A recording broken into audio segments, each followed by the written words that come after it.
Assalamualaikum warahmatullahi wabarakatuh. Di sini saya akan menjelaskan tentang hemostasis adalah mekanisme tubuh untuk menghentikan perdarahan secara spontan.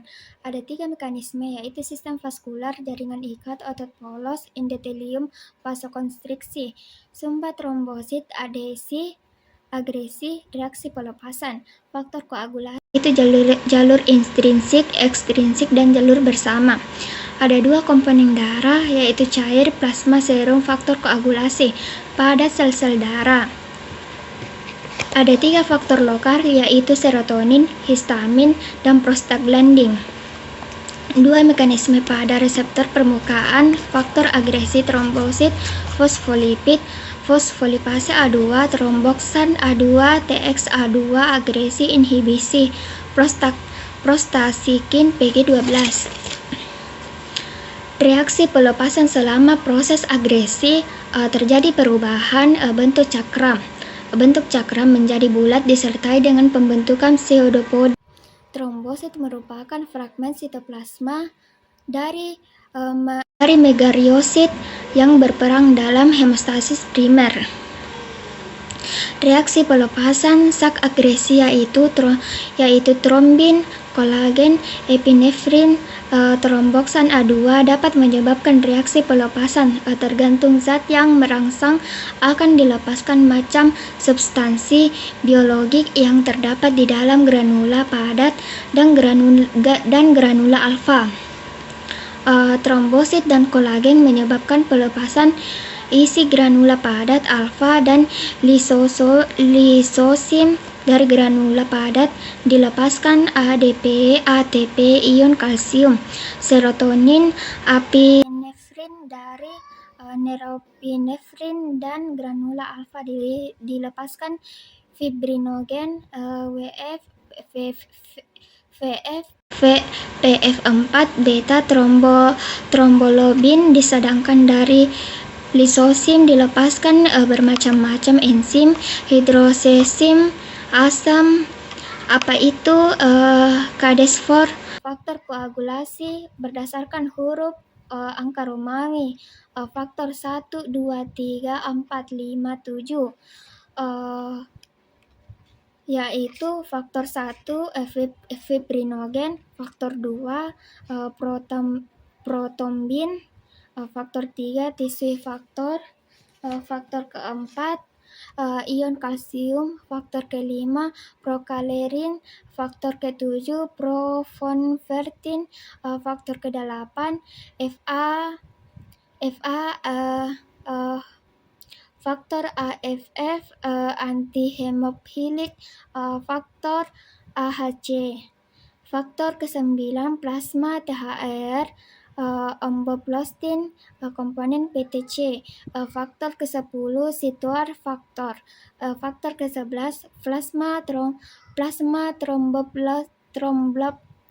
tromboplastin, endekten PTA, faktor ke-12 Hageman faktor, faktor ke-13 fibria stabilizing faktor FSF, faktor substrat aktif. Hubungan antara sistem koagulasi fibrinolitik dan sistem kinin. Jalur intrinsik dimulai dari aktivasi faktor 12 Hageman faktor menjadi 12 aktif yang dibantu HMWK High Molecular WN kininogen. Kemudian faktor 12 aktif mengubah prekallikrein menjadi kallikrein. Kallikrein akan memperkuat aktivasi faktor 12 sehingga proses koagulasi terus berjalan. Selain itu, kallikrein juga mengubah kinogen menjadi kinin yang berperan dalam proses inflamasi seperti nyeri, vasodilatasi, dan peningkatan permeabilitas pembuluh darah. Pada sistem fibrinolitik, kallikrein membantu mengubah plasminogen menjadi plasmin.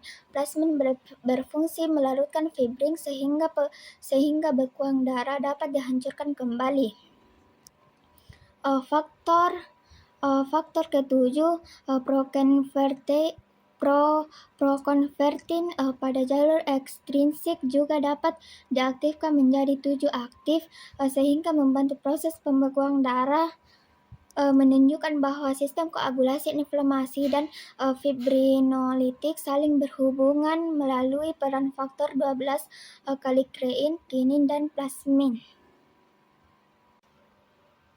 Pada proses koagulasi darah terdapat 3 jalur utama, yaitu jalur intrinsik, jalur ekstrinsik, dan jalur bersama yang bekerja saling berhubungan untuk membentuk bekuan darah.